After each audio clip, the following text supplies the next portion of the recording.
Kira-kira tahu nggak ya? Sebentar. Jeng jeng jeng. Siapa dia? Ya udah, nama saya Ratna. Jadi adik-adik bisa panggil Kak Ratna. Jadi nanti kalau ketemu di gereja, jangan lupa disapa ya adik-adik. Oke, diingat ya adik-adik, wajah cantiknya namanya Kak Ratna. Adik-adik siap untuk memuji Tuhan hari ini? Siap. Sebentar, sudah mandi atau belum ya? Sudah dong. Iya ya. Jadi mari kita berdoa dulu sebelum kita memuji Tuhan. Mari sama-sama kita tutup mata, kita lipat tangan, kita berdoa. Tuhan Yesus yang baik, terima kasih buat hari ini. Engkau sudah memberikan kesehatan untuk kami semua. Kami mau memuji Engkau dan kami mau meninggikan nama-Mu Bapa. Kami siap untuk meninggikan Engkau dan kami percaya Engkau hadir di tengah-tengah kami. Di dalam nama Tuhan Yesus, kami siap untuk memuji Tuhan. Semua katakan amin. Yuk kita bangkit berdiri, kita mau memuji Tuhan dengan luar biasa.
Yang selalu memperhatikan kita, yang tidak suka melihat kita melakukan dosa. Siapa itu?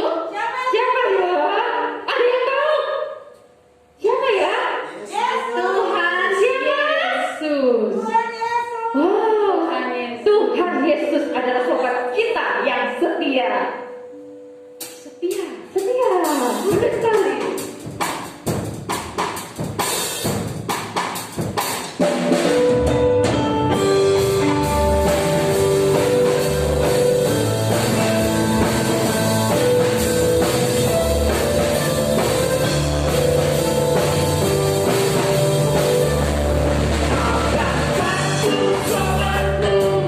Yang setia, tak pernah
Saatnya kita akan mendengarkan firman Tuhan.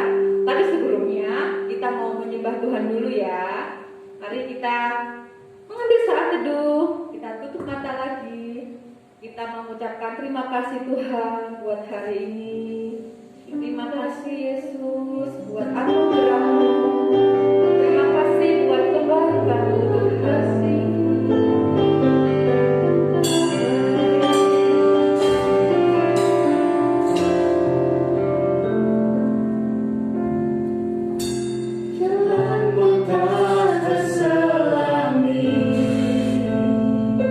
Oleh setiap hati kami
mendengarkan firman Tuhan. Kita berdoa. Kami berterima kasih kepada Tuhan Yesus yang sangat baik bagi kami. Hari ini kami bisa beribadah sama-sama lagi. Kami sudah memuji menyembah Tuhan. Kiranya Tuhan disenangkan, dimuliakan melalui pujian penyembahan kami. Dan saat ini ya Tuhan, kami akan membaca firman Tuhan. Tuhan tolong kami supaya kami dalam keterbatasan kami bisa mengerti firman-Mu, dan mohon pertolongan Allah Roh Kudus untuk kami bisa melakukannya dalam hidup kami. Kami bersyukur berdoa dalam nama Yesus. Amin. Adik-adik, kita akan membaca Alkitab dari Kejadian 39. Kejadian 39. Sudah buka Alkitabnya? Kejadian 39. Ayat yang akan kita baca itu tidak berurutan. Jadi Kamil akan baca untuk kita semua, dan Kamil harap adik-adik menyimak di rumah dengan melihat Alkitabnya masing-masing. Kalau sudah menemukan, Kamil baca Kejadian 39 ayat 2. Tetapi Tuhan menyertai Yusuf sehingga ia menjadi seorang yang selalu berhasil dalam pekerjaannya. Maka tinggallah ia di rumah tuannya orang Mesir itu. Ayat 11. Pada suatu hari masuklah Yusuf ke dalam rumah untuk melakukan pekerjaannya. Sedang dari seisi rumah itu seorang pun tidak ada di rumah. Ayat 12. Lalu perempuan itu memegang baju Yusuf sambil berkata, "Marilah tidur dengan aku." Tetapi Yusuf meninggalkan bajunya di tangan perempuan itu dan lari keluar. Ayat 20. Lalu Yusuf ditangkap oleh tuannya dan dimasukkan ke dalam penjara, tempat tahanan-tahanan raja dikurung. Ayat 21. Demikianlah Yusuf dipenjarakan di sana. Tetapi Tuhan menyertai Yusuf dan melimpahkan kasih setianya kepadanya, dan membuat Yusuf kesayangan bagi kepala penjara itu. Lanjut Kejadian 41 ayat 41. Selanjutnya Firaun berkata kepada Yusuf, "Dengan ini aku melantik engkau menjadi kuasa atas seluruh tanah Mesir." Adik-adik, dari ayat yang kita baca tadi, berarti hari ini kita mau membahas satu tokoh yang namanya Yusuf. Ada yang tahu papanya Yusuf atau ayahnya Yusuf namanya siapa? Yakub, betul. Nama ayahnya Yusuf adalah Yakub. Nah, di Alkitab dituliskan bahwa saudara-saudaranya Yusuf ini ada banyak. Tetapi Alkitab juga menuliskan, sekalipun saudara-saudaranya Yusuf ini banyak, ternyata bapak Yakub ini lebih mengasihi Yusuf. Yusuf lebih dikasihi dibanding saudara-saudaranya. Wah, makanya saudara-saudaranya Yusuf ini tidak suka sama Yusuf. Mereka benci sama Yusuf karena bapaknya lebih sayang sama Yusuf. Ditambah lagi, Yusuf itu menceritakan mimpinya kepada saudara-saudaranya. Emang apa arti mimpinya? Jadi arti mimpinya itu gini, kelak Yusuf ini akan menjadi pemimpin atas semua saudara-saudaranya. Dan saudara-saudaranya akan hormat kepada Yusuf. Wah, mendengar mimpinya itu, mendengar arti mimpinya itu, wah, saudara-saudara Yusuf makin gak suka sama Yusuf. Mereka benci sama Yusuf. Alhasil mereka merencanakan atau melakukan hal yang jahat kepada Yusuf. Apa itu? Wih, adik-adik, saudara-saudaranya itu menjual Yusuf kepada orang Midian. Orang Midian itu kebetulan mau pergi ke Mesir. Saudara-saudaranya menjual Yusuf kepada orang Midian itu. Kemudian orang Midian itu membawa Yusuf ke Mesir. Dan sampai di Mesir, Yusuf dijual lagi. Yusuf dijual kepada seorang Mesir namanya Potifar. Potifar itu adalah pegawainya Raja Mesir. Jadi dia itu bekerja di istananya Firaun. Nah, tapi adik-adik, saudara-saudaranya ini bilang ke ayahnya kalau Yusuf itu sudah diterkam dan dimakan binatang buas. Padahal mereka sudah menjual Yusuf. Dan Yusuf saat itu sudah ada di Mesir. Dia dibeli oleh Potifar. Kira-kira di rumahnya Potifar, Yusuf itu jadi apa ya? Dia ngapain ya? Potifar membeli Yusuf menjadi seorang budak. Yusuf itu menjadi pelayan, menjadi budak di rumahnya Potifar.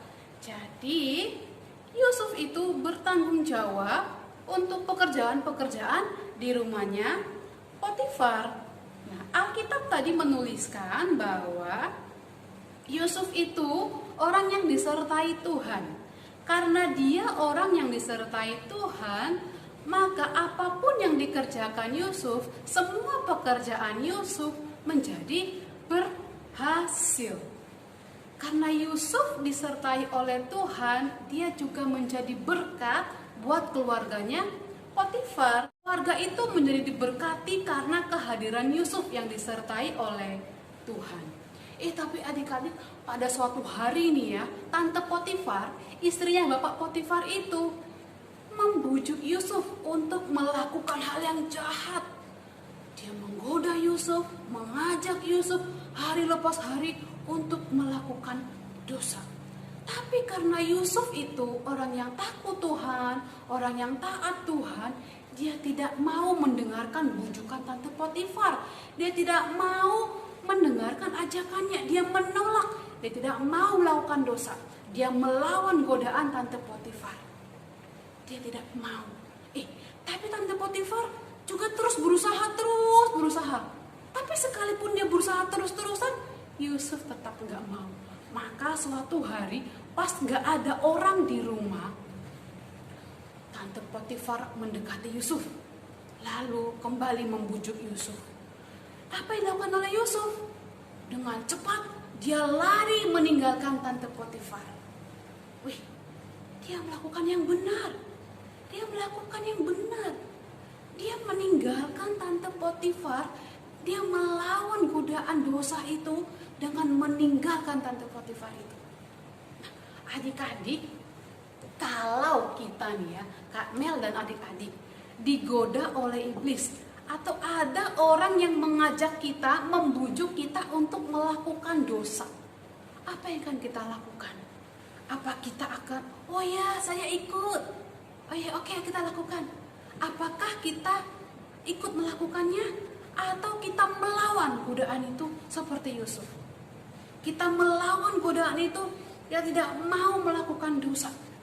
Kita takut kepada Tuhan, tidak mau berbuat dosa kepada Tuhan. Mana yang kita lakukan? Adik-adik kasih, kakak yakin adik-adik akan memilih untuk meninggalkan, untuk tidak lakukan. Seperti ada lagu sekolah minggu kan bilang, saat iblis menggodaku, aku menolak dan berdoa dalam nama Yesus. Suara Kamel gak bagus, tapi lagu itu bilang kalau iblis menggoda kita untuk berbuat jahat, yuk kita menolak, kita berdoa dalam nama Yesus ya. Jadi kalau ada godaan untuk melakukan dosa, jangan mau melakukan dosa. Dan kita berdoa juga supaya Tuhan menolong kita untuk melawan godaan itu. Dan tinggalkan orang yang mengajak kita untuk melakukan dosa itu. Tapi adik-adik, sekalipun Yusuf sudah lari meninggalkan Tante Potifar, ternyata Tante Potifar itu memfitnah Yusuf.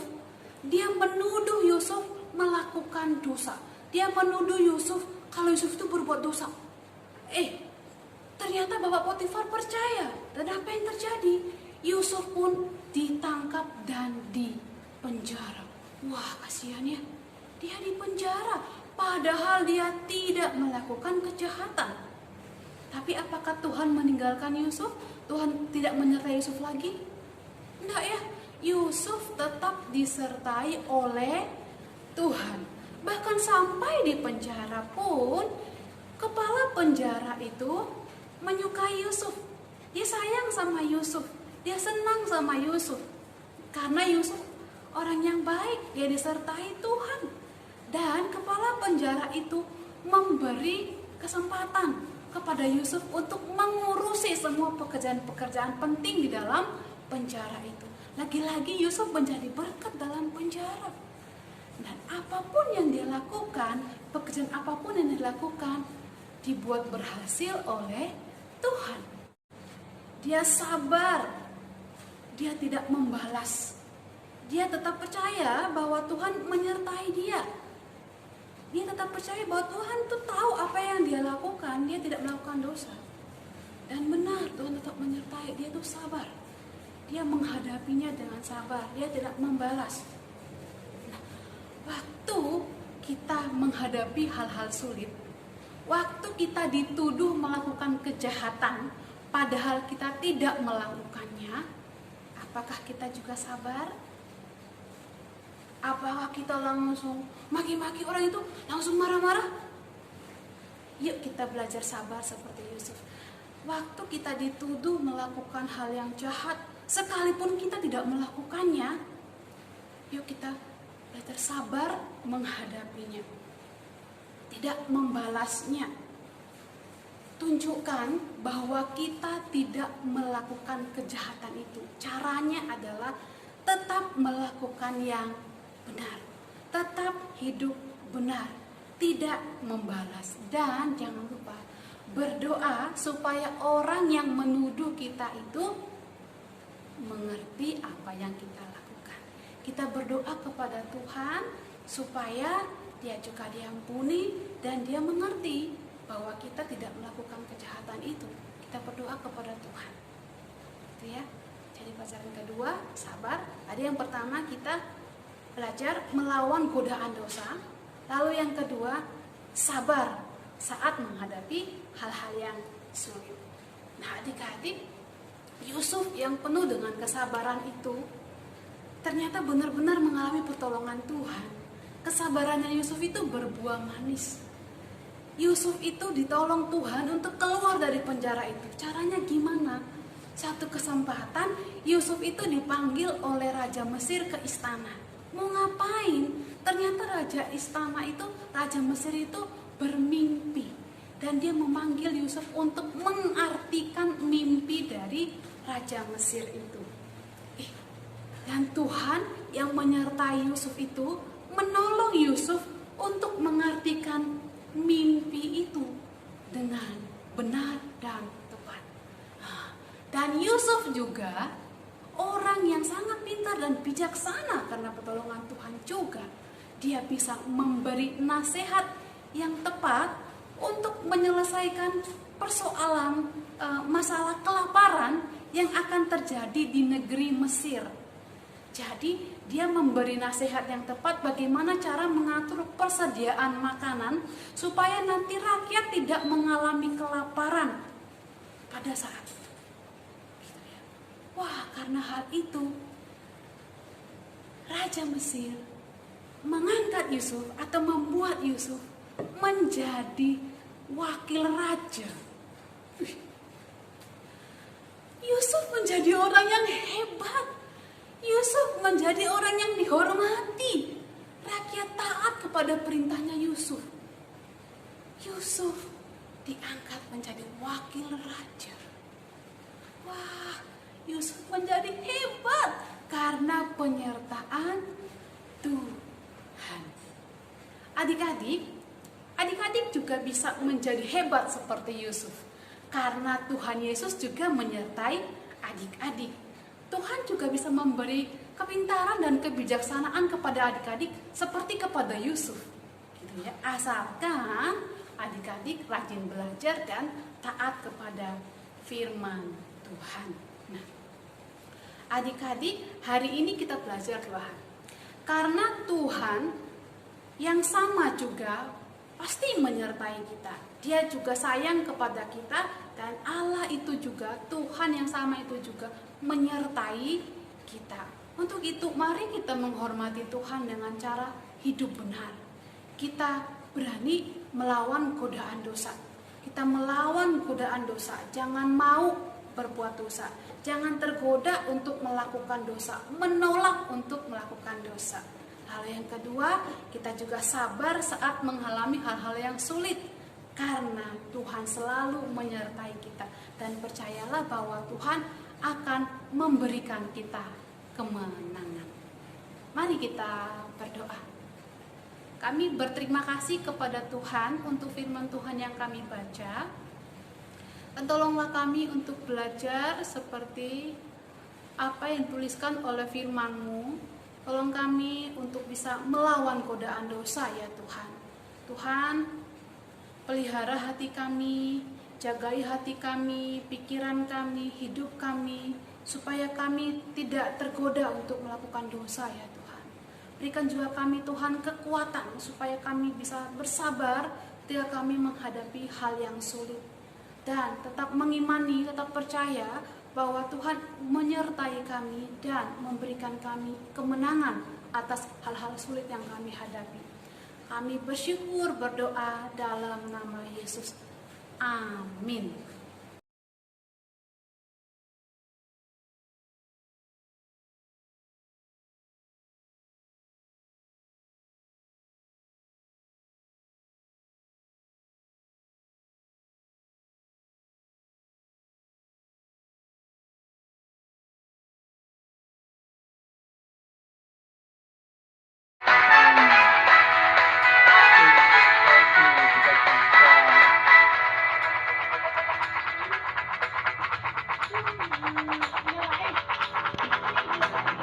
Aku berubah karena Yesus. Aku berubah karena Yesus.